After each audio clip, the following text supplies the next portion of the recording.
Hi, I'm Dr. Chris Stevens, and this is the Psychology to Live By podcast. The best of it is entering a state of mind where you completely forget to care whether or not the thing you're doing is good. That's the key.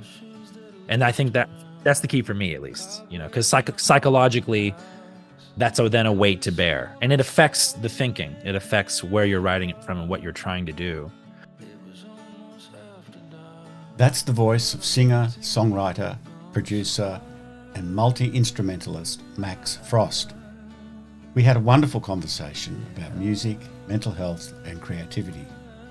We touched on many topics, including the role of anxiety in the creative process, learning to drop expectations that this matters, learning not to care so much, technology and the evolution of art, especially the speed of music production, the myth of the tortured artist, and the relationship between great art and psychological pain and suffering, as well as the relationship between the imposter syndrome and career success.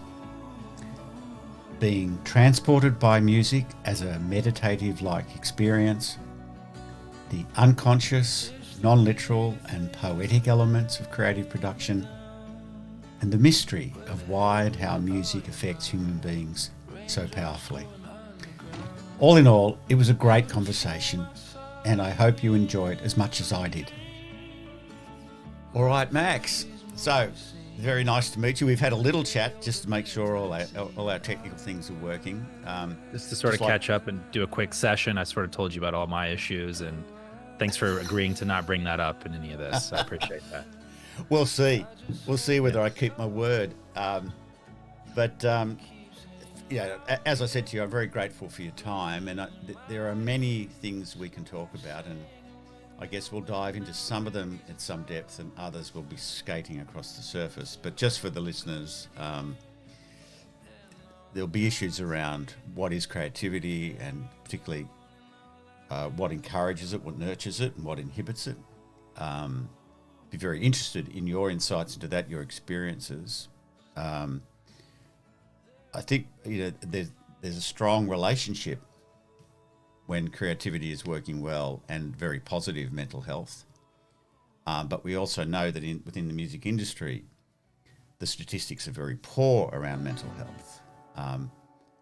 And though one can be creative if one has mental health concerns, of course, it's not that, but there doesn't appear to be any systematic relationship between poor mental health and creativity. In fact, if anything, it's the opposite relationship. So we could talk about that. We could talk about the industry, what it is about the industry. The other thing we might want to talk about is how you've managed to keep your balance, because this is often very helpful for, particularly younger musicians and people in the industry to hear from people who've been successful. And that here's an assumption, and you can disabuse me of my assumptions, Max, but I'm assuming that you've learnt along the way that you've actually got to take good care of yourself if you want to sustain your creativity. So there's quite a lot there. What sort of takes your fancy? We don't have to do things in any kind of order. What would you like to start with, do you think? Well, I guess it makes me think about what you just said, that from your own research or whatever research is out there, that poor mental health actually prohibits creativity. I think that's really interesting to find out, because the cliche and the assumed, the sort of the rumor of the tortured artist is quite the opposite. I think that a lot of that really comes from the cultural artifact we have in all these people in the 60s who died really young. Jimi Hendrix, Janis Joplin, Jim Morrison, loads of them were taking it to the edge. And I think that people look back on that as, well, that's why they were so creative. But I haven't found, I think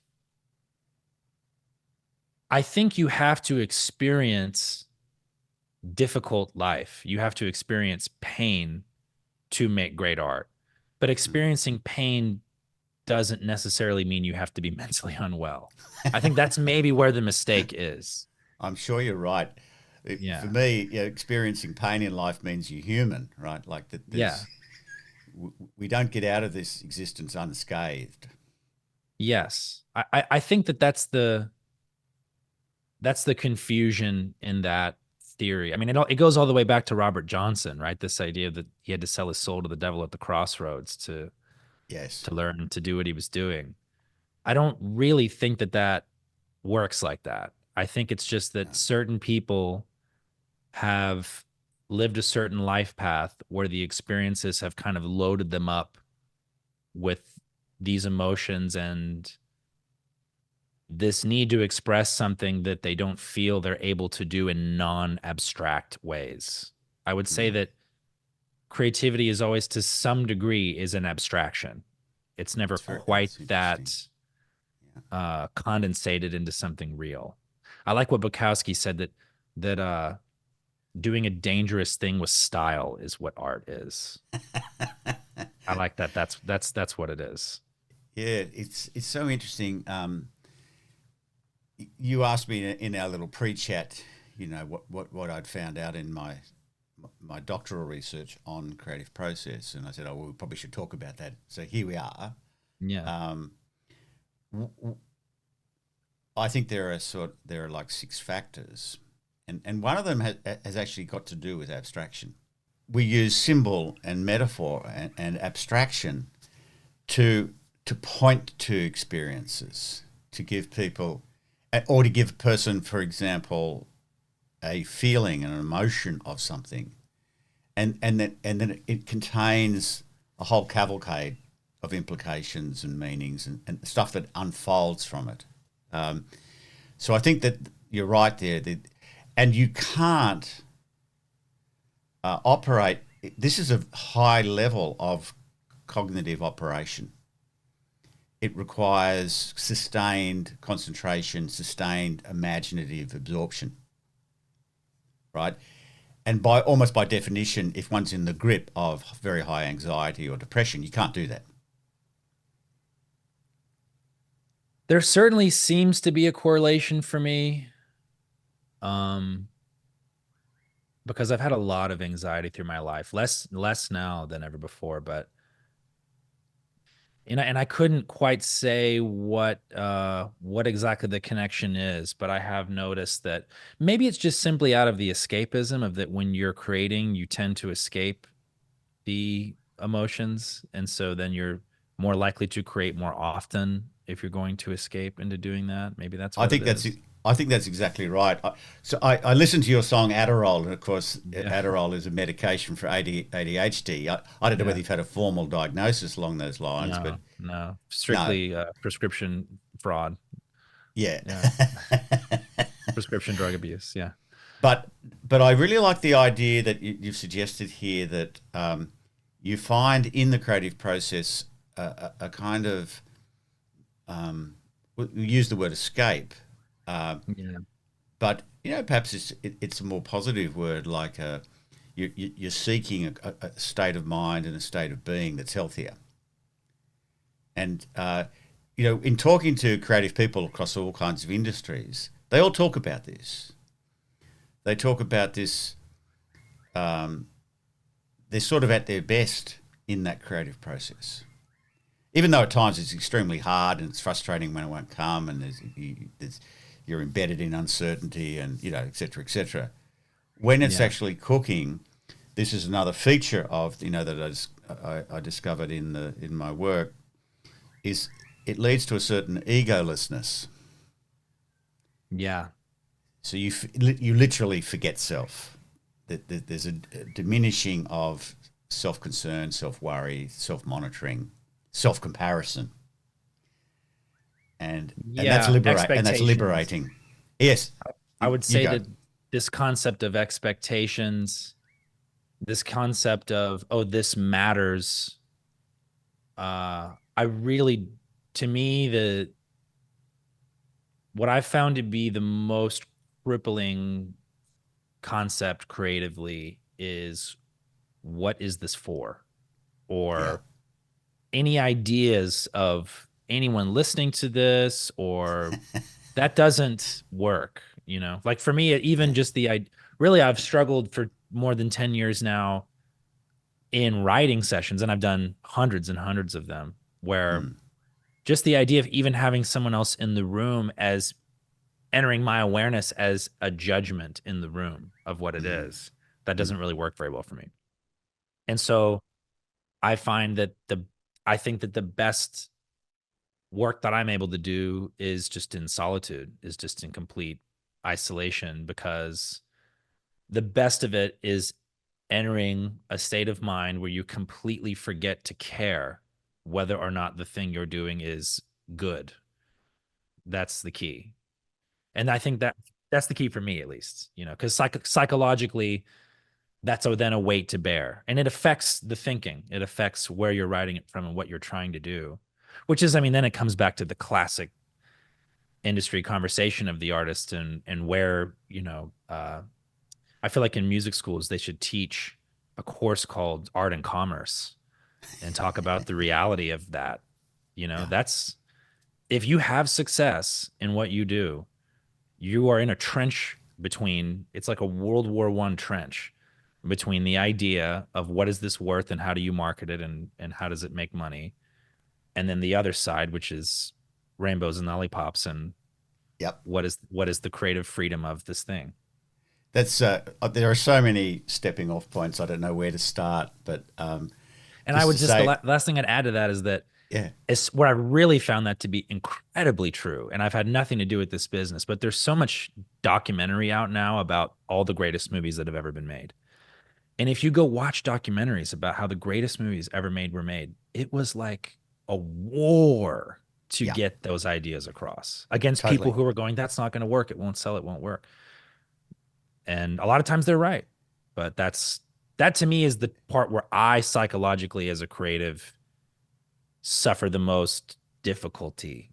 And I think Yeah. most people, that's a I was source of going to it. say, I don't think you're alone, Max. Yeah. Um, so, a couple of things. A very good friend of mine, Dr. David Court, in Australia, has set up a business school called the Compton School, and it's a business school for the creative industries. So it's the only one in Australia. And one of the key tenets he teaches is that there is no inherent contradiction between commerce and art. In fact, this is a very recent phenomenon, that we see those two things as sort of antithetical, as in opposition. But to come, and I think there's a lot of romanticism, as we alluded to earlier, about creativity. The suffering, tortured artist is one of those things, but the other is that, you know, filthy lucre, the evils of mammon, like it's it. The real problem is, as in industries like the music industry, is that most people are constantly financially insecure, and it's partly because they don't seriously enough engage in the practical side of commerce, and which is why, of course, you many artists appropriately need management, so that they don't have to primarily focus on that. But I don't think you can be ignorant of it. So that's two little stepping off points. But the main one, I just want to bring you back to that issue around self-concern, and the idea of the inhibiting effect of, is this going to be good enough? Or what's someone going to think of it? Mm. Now, human beings are the most social of all the mammals. We are. There's no doubt that we survived as a species. If you imagine us on the African savannah 200,000 years ago, surrounded by apex predators, relatively puny, not very swift. In one sense, we shouldn't have survived, and but we did, and we survived by extremely high levels of cooperation. and big brains. And we figured out how to make tools and all that. But it was the cooperation piece. No one could survive then or now, amongst those apex predators alone. So what was selected for in natural selection was almost an existential level of fear about social rejection. That social rejection equals death. Mm-hmm. And more or less, our genome hasn't changed much. We're a Stone Age nervous system and brain in a 21st century body. So now to bring that into what you're saying is when a sense of self is threatened, we're deeply, deeply hardwired for that to actually absorb our entire brain's resources and attention. And when that happens, there's literally not enough bandwidth left for the really heavy lifting of creative process, which actually requires everything we've got from a neurological perspective. Oh, that fired off a lot of thoughts. I've never thought about the direct connection of that social acceptance truly was survival at probably most of the Homo sapien existence. That's actually a much simpler way to justify the crippling social anxiety that I think most people experience. Yes, because they experience it as disproportionate to the actual danger that they perceive. So they think they must be, screwed up in some way, that their nervous systems or their personality is not working as it should. But it's actually working as it was designed. The trouble is our physical evolution hasn't kept pace with our cultural and technical evolution. So we live in a pretty safe world, really. What I'm trying to think of where I was, where someone said, it was probably in a documentary, that where like,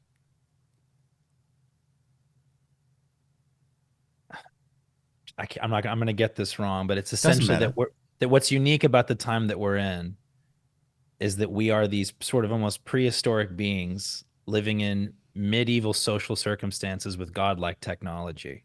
Correct. That's kind of the Yeah. insane time, you know.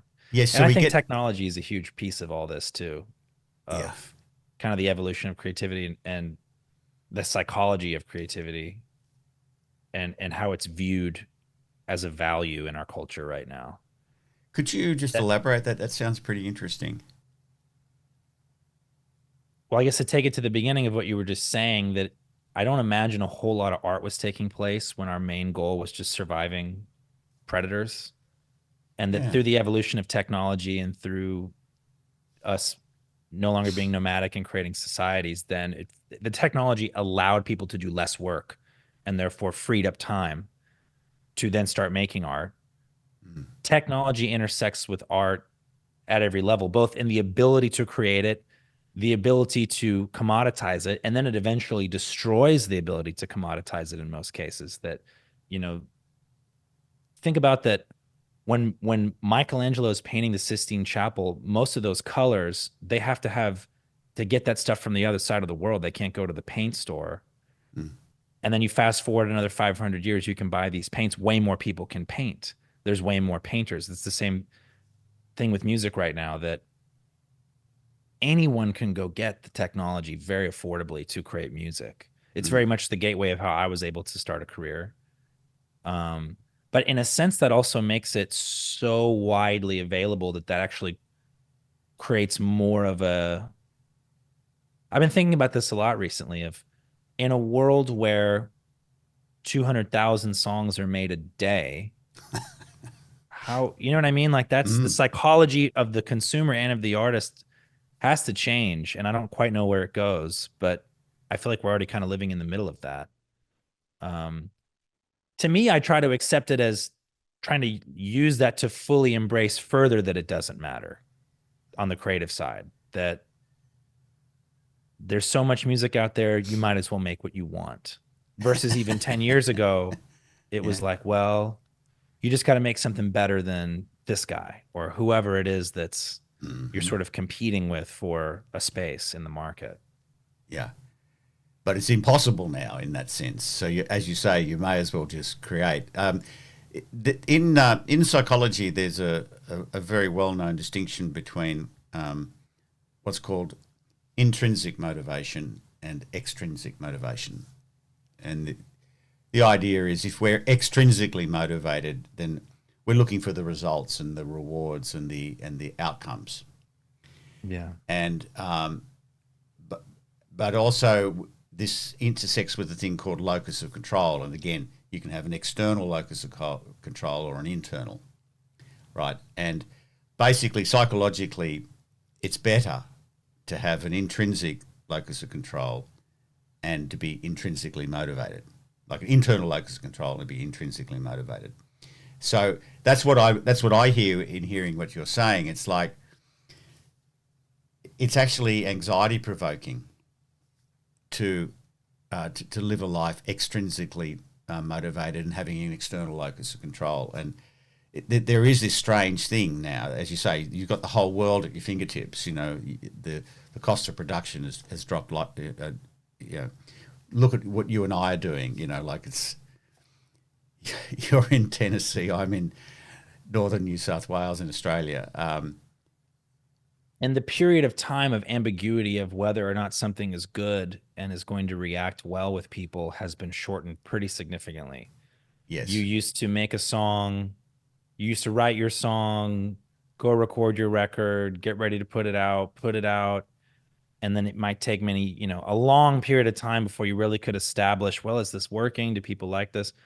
Whereas now it's sort of like you could make a song and put it out on social media, and just, you could pretty much know right off the bat whether or not this is going to make an effect on your career or not. You never know. I mean, there's also the cases of down the road people take some song that's been out for many, many years and repurpose it with something, and then it can breathe new life into it. But that's another interesting thing about it, that the position of making music specifically has changed so radically, even in the past 5 years, that I still am sort of trying to figure out where to land my feet on how to view it psychologically. I think you're on firmer ground when you said, well, I may as well just make what I like. Right. And the reason is, for example, another very robust finding in the research on creativity, particularly people who are acknowledged as being very creative, turns out that they just tend to, one of the best predictors anyway, is that they actually produce the most. So in other words, it's a bit like they create more Darwinian variants, and some of them fit the niche, and most of them don't. So in other words, there's less preciousness about the creative process. It's done more because I enjoy doing it. It's driven by passion and curiosity, rather than necessarily the concerns about, will people like it? Is it any good or not? Because most people in most fields, if they're creative, they just keep producing, and a lot of the stuff's just a step along the way to something better, right? So they're not so worried about it. In your maturing as a musician, is that something you've noticed? Will you rephrase the question one more time? Because there was a lot of things that went by before we got there. Would you say one more time? What is the question? Yeah, the question is, I think very often when people start out, they want to write a hit, or they're constantly comparing what they're writing to what they see as, great work that's out there, and it can be very scary and inhibiting. But I think as people become more successful, experienced, mature, it's more like they just focus on trying to be true to some sort of inner impulse and doing what they feel is right, and not checking in all the time or as much on, whether it's great. Yeah, I've had to recuse myself from checking in just strictly because I can't bear it anymore. I just can't constantly be doing that, playing that game with myself. I also think that if you operate from the idea of an external validation from what you've made, the bar is always going to move. So therefore, it's just never repeatable. It used to Yeah. be a hit to me was if I could make a song that my friends would be like, "You made that?" And then you actually have a song that really creates an audience beyond your circle of people. And then anything you do that doesn't do that or better is not a success in your eyes. And then that keeps moving. Yeah. I think even someone like Drake is like, well, I haven't had, that's actually an interesting thing just to go back to the industry. I thought it was Mm, fascinating mm, that you said that the mental health is statistically equally poor across the whole field and not just in the creatives. mm. And that makes sense to me because I've my whole career noticed really bizarre things that get thrown around as just colloquial, normal ways to measure each other up. Oh, well, he hasn't had a hit in a long time. Oh, well, he hasn't this and this in a long time. That they'll say that about a creative person. They'll say that about an A&R guy. They'll say it about that about whoever. It's a constant idea of, well, to the measuring stick will apply for now. Like a guy could go make like 20 Grammy award winning albums. Yeah. And if he's had a cold couple of years, like, well, he hasn't had a hit in a while. It's like now he's not worth anything. And that's a really toxic concept that's It just is. really thrown around. It always blew my mind. I was like, so you think that because then that almost requires a mystic belief that whatever it was that they had didn't come from them. That's almost Yeah. a religious idea that, well, therefore, the hits that this artist made or the hit bands that this person signed or fostered, that was a zhuzh, an indefinable magic that took place that because it's been a cold year or 5 years or whatever it is, that's not going to happen again. Yeah. And maybe in certain cases, there are life factors to the person that perhaps that's true. They become an alcoholic or whatever happens. But I've always found that a really odd and diminishing school of thought that I've seen everywhere. Everywhere. That's the thing Yeah. that's out there. And I think that leads to a lot of people in the creative industries being, yeah, just very paranoid that they're going to fall into the I don't matter box, Yeah. Yeah. which And that, to anyone who's above you on your rung, you are in the you don't matter box to them.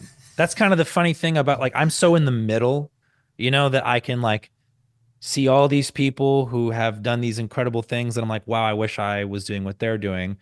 But then I'm very aware that at a statistic level, I've gotten through a very, very tight rung for a mm, long time. mm, mm. But I think that also that's a motive, I don't know, I don't at this stage, I don't know where you find the difference between what's your motivation and your ambition to succeed and what's just your insecurity pushing you to do something that doesn't exist. I don't know. Yeah. And just to come back, I think that's very insightful. Just to come back, the you mentioned, I think the word you used was escape into the creative process, and which led to this discussion of egolessness. And I think there are two reasons one ought to commend that approach. One is it's so much better for you, as contrasted to all the things you're just talking about, this very destructive sense of constant comparison and judgment and ranking, right? We find that very, very scary because human beings are just intensely interested in status in the village, as the evolutionary psychologists call it, right? Where do I sit? And Yeah. and again, for those survival reasons. And so, and in fact, I'm sure you're aware in your industry and many others, the loss of high status is possibly the worst thing that can happen to a human being psychologically. Mm. Like it's actually worse than not getting high status in the first place. Oof. And that's because, if you go back to the Stone Age village, if you've got really high status in the village, I don't know, as a great hunter or something, and but let's say we'll make up a story. It's a sort of a thought experiment, but you're out walking on the savannah and you come across a wounded beast, and it's actually broken its leg in a snake hole or something. So you just get a club and knock it on the head and go to the village and say, I've killed this wildebeest, and they all fate you, and you're the star, and you get the most attractive, women or men in the village, and whatever, and you got incredibly high status. You're going to be provisioned first, and but of course, after a few weeks, they're going to say, "Now, can you show us how you single-handedly killed a wildebeest?" and of course, the person can't because, like that was luck. And often, what becomes a massive hit is a whole lot of factors outside one's control, right? And Yeah. then the person threatens being found out to be a phony. So the imposter syndrome comes out of this unforeseen consequences of actually being successful, right? Because people think you're better than you think you are. So there's a sort of germ of vulnerability inside very high external success. The safe path out of it is the intrinsic motivation, is the egolessness, is the moving into the art for its sake and trusting that that's going to produce good enough content. You see how these things sort of coalesce? Yeah, absolutely. Yeah, I mean, I don't understand anyone who doesn't have an imposter syndrome with real success. I mean, you know what I mean? That just to Yeah, me, yeah, I yeah, envy that. I wish I could feel that way, yeah,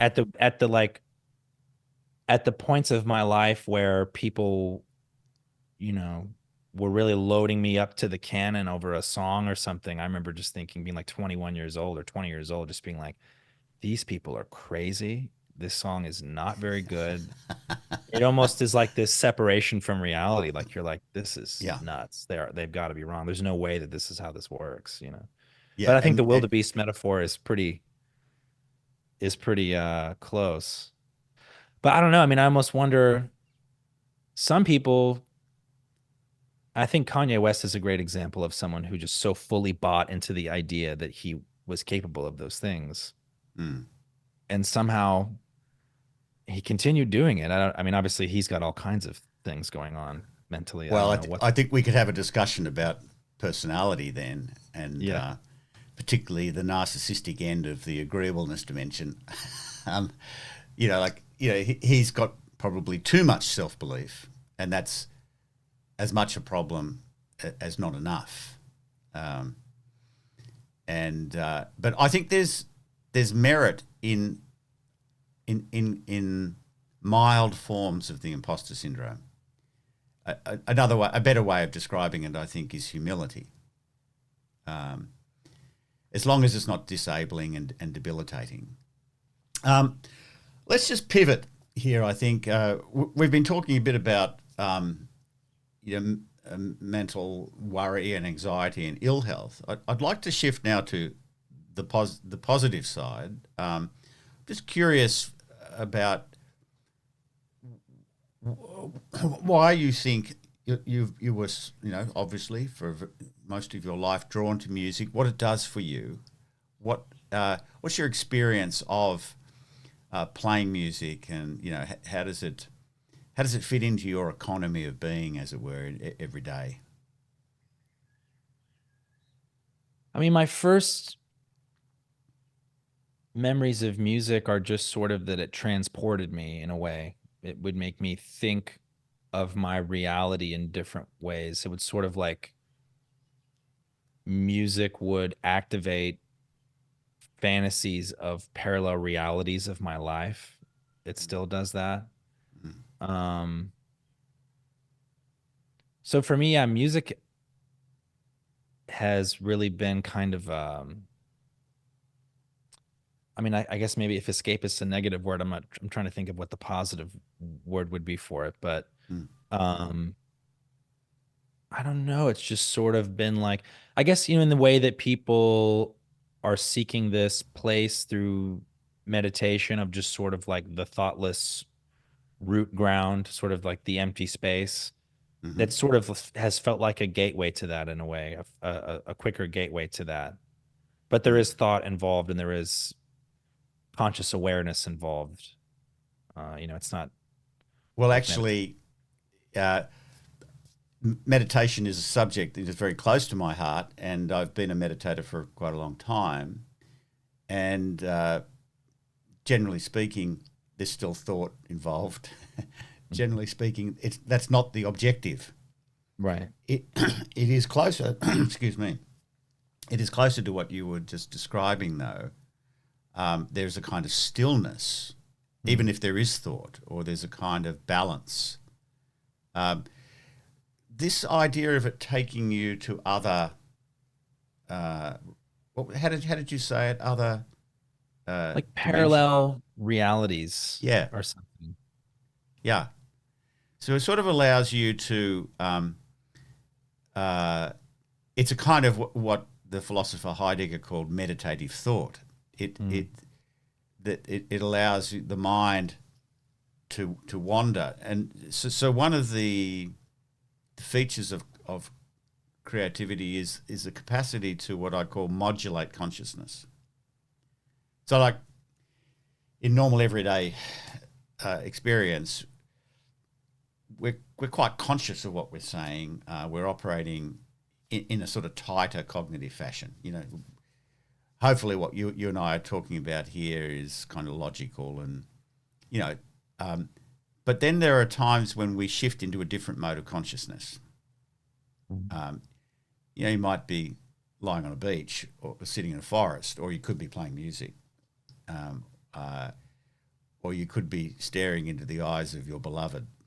Mm. Um, and it's this modulation between these tighter processes and looser processes. So yes, there'll be thought, but then there's a kind of quietening, and then there is this introduction of new vistas, and then you tighten that, and then you.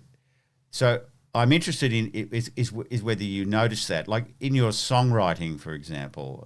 What's your general process? Do you have a process? Or does it vary all the time? I'd just be curious because there's a lot of different ways of doing this. But what's yours? I would say it varies, Yeah, but it's sort of all the different ways are doors to the same room of, that just kind of that popcorn. You're trying to get heat on the popcorn bag. mm, And yeah, I mean, the process for me is usually more melodic and chords, and then just trying to let abstract stuff click into lyric until you're grasping at something that makes sense. yeah, That makes sense to you, I guess.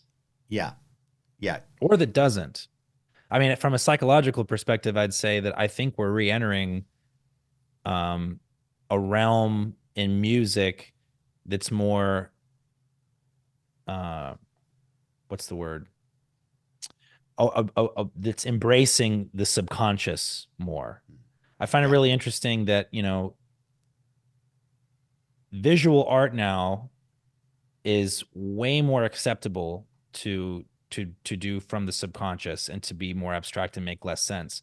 Yet we have recently, particularly in popular music, been in a much more logical, literal place. mm, And to be specific about what I mean by that is that when you listen to the song, do you know exactly what they're talking about? mm, And I don't always love to do that. And I'm glad that we're kind of exiting that realm now, because you're kind of then having to explain yourself too much. And a lot of people say, well, that's just creatively you're copping out. It's not a song. It's not making sense. I disagree. I think that some of the greatest songs ever written really don't make any sense at all.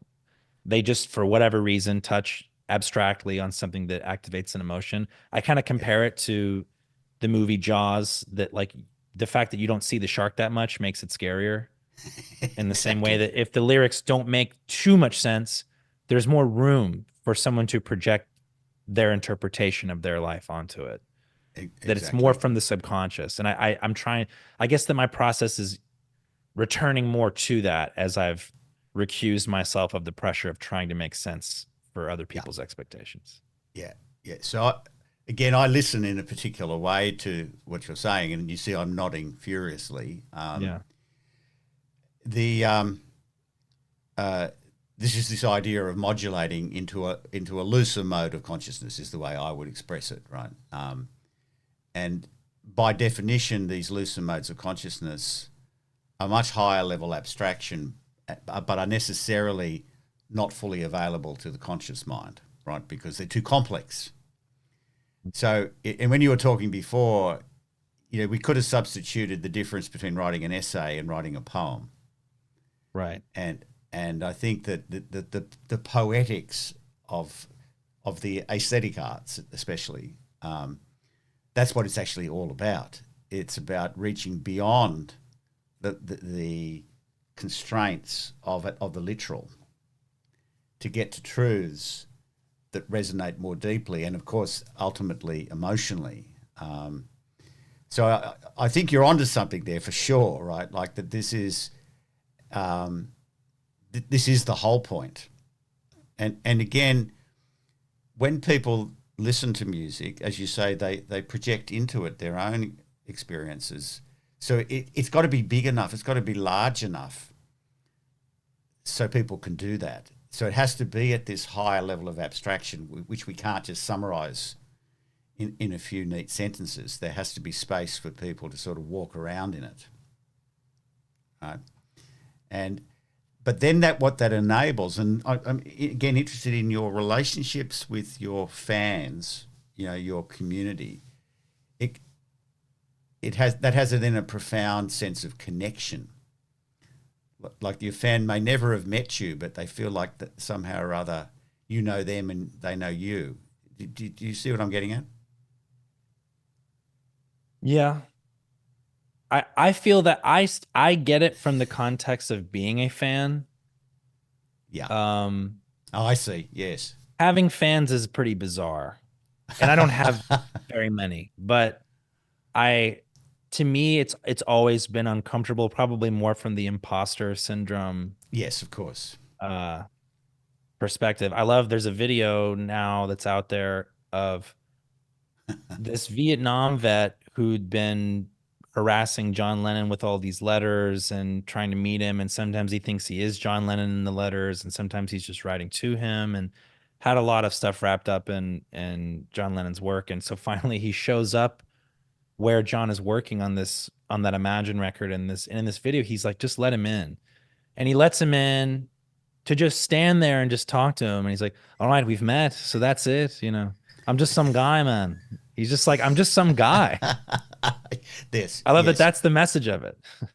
Yeah, yes. No, I think there's definitely problems with fandom. There's all these kinds of unreal projections and idealizations and so on. Yeah. But I guess I'm getting at more, as you said, your experience as a fan, that there is a sense I'm not alone, that there's someone else in this universe who understands, who experiences what I experience. Yeah. Yeah. I like when people seem connected to a song. That's something that feels good. When I they see. feel Yes. because there's a weird form of, and I've seen this more in the case of friends of mine who are very famous, and you watch the way people alter their presence because of someone like that, and it's Yes, just I very know. strange. It's a strange thing to be around. It's a strange thing to have to navigate for them all the Yeah. time. I only get tastes of that if I'm at my own show or something. I don't deal with that walking around in the world, which I think is a good middle ground for it. But yeah, it's some I mean, that brings me to the thought that I've had for a long time, which is that we don't even really know what music is in the context of being a human being. Like, where exactly did that come from? I know. Why are we, if you think about it, it's Yeah, I know. really strange that Yeah. works, that that's a thing we do. Yes, and It's really, the same with visual art. Like where it's got no obvious utilitarian value, right? Um, yeah. Or but every movies make culture, sense, right? Because movies are like their stories and pretty reflective narratives. of life, right? Yes, But yes, music is But also at the same time, if you ever watch a scene of a film without the music, it's like, oh, this is pretty awkward. It's kind of Exactly. hand in hand. But yeah, it's Yeah, fascinating to me. It's fascinating to me that even though the math of harmony, when you look at the actual numbers of the frequency, it doesn't even mathematically really make sense. It isn't like, oh, it's even numbers or anything like that. It's just for some reason, all of our brains have an emotional general agreement about harmony, this is which is correct. so bizarre to me. Why why is it that a major chord sounds as an experience the same to me as it is to you, as far as just the general concept where like minor sounds sad, major sounds happy? Why is that? And we don't know, though. I remember reading some research about mothers with babies, a cross cultural study on prosody and on the the musical way that they talk or indeed sing to their babies, and it seems to be pretty constant cross culturally. So cause we talk in a sing song way without any training to little infants. So I'm Yeah. sure there are some things that are tied deeply in, but I'm no expert on this. But we don't need to close off every mystery. Yeah. I mean, it's It's better as a mystery. I think so. I think so. And Yeah. there is something very, very health promoting, very healthy, very good for us around music. There's no doubt. It's definitely got to do with bringing emotions into harmony. And How, some form of why? spirituality too. I mean, the I evolution of think music so. is really just the evolution of religion from for a couple thousand years of it at least. I mean, it's just I directly think so. even recently, it's like Yes. really so much of modern music is just gospel and religious music that's been repurposed out of the Yeah. lyrical context of religion. And I think, spirituality, where it intersects with the experience of awe, this sense Yeah. of being connected to something beyond or greater than self. Um, and music does transport people like that, as you were saying before. It seems to take you Yeah. into a sort of parallel place. Um, and obviously, you and I are not going to solve this particular puzzle of Right. why music does this, but I think we can certainly agree that it does it, and Yeah. that it's at the heart of this is one of the great ironies of the music industry is it although the people in the industry often suffer from mental illness issues, by and large music is a wonderful thing for people's well-being and mental health, both in the creating and in the consuming. And I'm always happy to talk to people like you. Like you've described yourself a couple of times as being in the middle, and I did a podcast once. I called it the unflappable happiness of being average. and it's like, and I think, there's a wisdom to it because we don't have to contend with all those ego concerns, as you said, of real stardom and having to walk around and people recognizing you. But you've been successful enough so that you can have a living doing what you love, and it goes out into the world and people consume it, and it's good for them. So, look, I think our time has rapidly flown by, and as I promised, we've flitted across a number of subjects, but we've sort of dived into a few of them, and Yeah.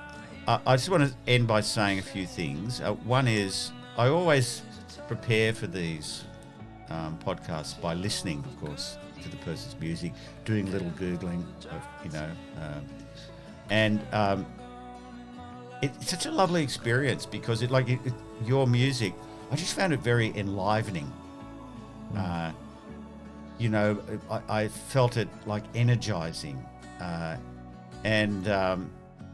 and huge variety. So this is just by way of saying thank you for what you do, but also to encourage people who aren't familiar with your music to check it out, because it really is. There's a lot of energy and spirit, thought, and feeling in your music, and so I thank you for that.